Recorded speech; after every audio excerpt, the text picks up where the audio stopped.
नमस्ते दोस्तों। आज हम लेकर आए हैं बड़े घर की छोटी बहू का वो महा एपिसोड जो आने वाले हफ्तों की टीआरपी की तस्वीर ही बदल देगा। ये सिर्फ एक परिवार की कहानी नहीं बल्कि एक औरत की जंग है, चौखट से लेकर जिला दफ्तर तक। और आज की सुबह उस हवेली में कुछ अजीब, कुछ अनसुना, कुछ तूफान से पहले की खामोशी जैसी बेचैनी फैली हुई थी। बड़े घर का आंगन हमेशा की तरह सजा हुआ था। वही घंटियां, वही रस्में, वही शान। पर आज हवा में एक मनहूसपन तैर रहा था। बुआ जी ने अपनी सबसे महंगी साड़ी पहन रखी थी, चेहरा कड़क और आंखें शिकारी की तरह दरवाजे पर टिकी हुई। पिशुमनी भी अपनी चालों में तेज थी, जैसे आज उनके सपने पूरे होने वाले हों, क्योंकि आज था तलाक का दिन। ड्राइंग रूम में शीशम की भारी मेज पर पीले लिफाफे रखे थे, वही कागजात जो दो लोगों की जिंदगी को हमेशा के लिए अलग करने वाले थे। हवेली किसी अदालत की तरह लग रही थी। सबके चेहरे पर अलग अलग भाव, कहीं राहत, कहीं इंतजार, कहीं गहरी खामोशी का बोझ। अर्जुन अपने कमरे में अकेला बैठा था। घड़ी की टिक टिक उसकी आत्मा को चीर रही थी। उसके सामने पुरानी यादें किसी फिल्म की रील की तरह चल रही थीं। अहाना की मोहक हंसी, उसकी रातों की पढ़ाई, उसकी छोटी छोटी खुशियां जिन्हें उसने इस घर की मर्यादा के लिए कुर्बान कर दिया था। लेकिन पिशुमनी की फुसफुसाहटें और शक ने अर्जुन के मन में जहर घोल दिया था। एक अनजान लड़के से दोस्ती के नाम पर आरोप और ताने।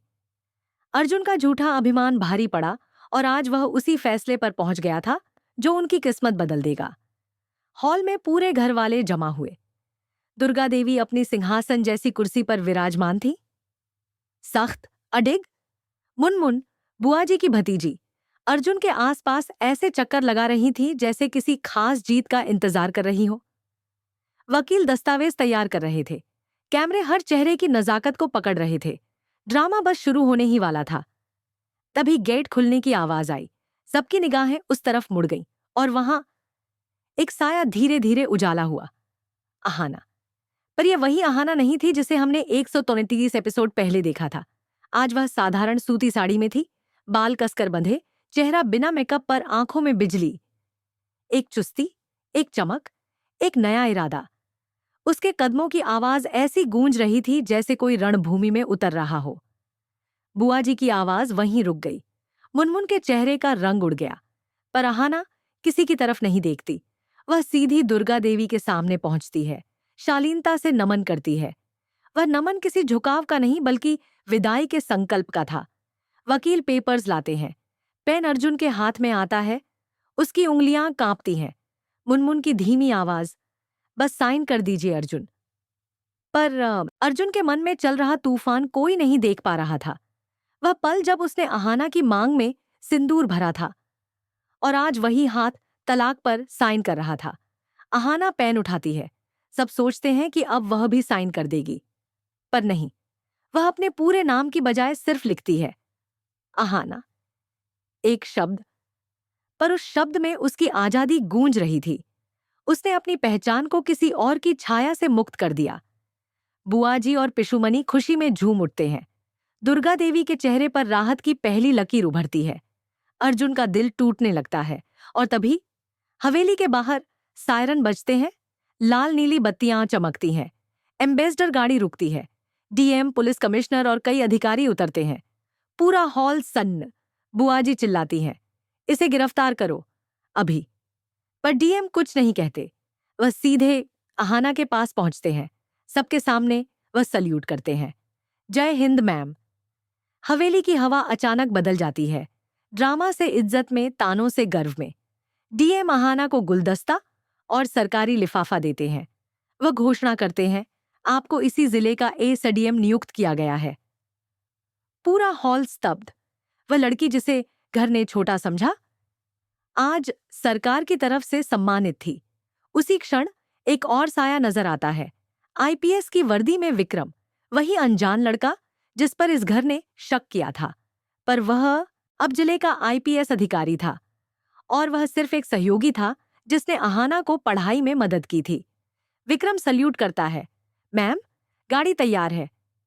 बुआ जी का घमंड टूट जाता है। मुनमुन के सपने चकनाचूर हो जाते हैं। अर्जुन के पैरों तले जमीन ही नहीं, पूरा जीवन खिसक जाता है।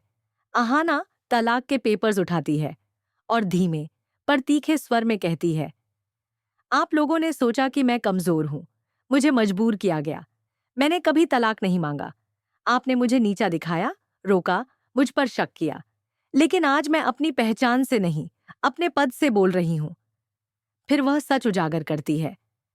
अर्जुन और सायरा की शादी प्यार नहीं, एक बिजनेस डील थी। घर का कर्ज उतारने के लिए अर्जुन को मोहरा बनाया गया था। सायरा टूट चुकी थी और इन सब के बीच उसे सिर्फ दोष, ताने और अविश्वास मिला। घर वाले एक एक कर शर्म से नजरें झुका लेते हैं। पिशुमणि का चेहरा ढक जाता है। बुआ जी की आंखों में पछतावे की नमी। अर्जुन कदम बढ़ाता है। तुमने बताया क्यों नहीं? अहाना हाथ उठाकर उसे रोक देती है। क्योंकि तुम मुझे मेरे वजूद से नहीं, मेरी रैंक से प्यार करते। यह वाक्य अर्जुन पर किसी वज्रपात जैसा गिरता है। डीएम आदेश देते हैं कि पूरे मामले की जांच होगी। विक्रम सुरक्षा के इंतजाम करवाता है। पड़ोसी जो कल तक ताने मारते थे, आज सलाम करते हैं। अहाना की सरकारी गाड़ी हवेली से बाहर निकलती है। पीछे घर में चीखें, बहसें, अपराध बोध सब चल रहा था। पर आगे सड़क पर लाल नीली बत्तियां शांत थी और अहाना के कदम अब एक नए सफर की ओर बढ़ चुके थे। दोस्तों, ये सिर्फ एक ड्रामा नहीं, ये सोच पर एक तमाचा है। अगर औरत ठान ले तो वह घर भी संभाल सकती है और जिला भी। आने वाले एपिसोड में देखना होगा, क्या अहाना अपने पद का इस्तेमाल उन लोगों के खिलाफ करेगी जिन्होंने उसे तोड़ा? क्या अर्जुन बदलेगा? क्या विक्रम का हाथ दोस्ती रहेगा या प्यार बनेगा? अगर यह एपिसोड आपके दिल को छू गया, कमेंट में लिखें, सलाम अहाना।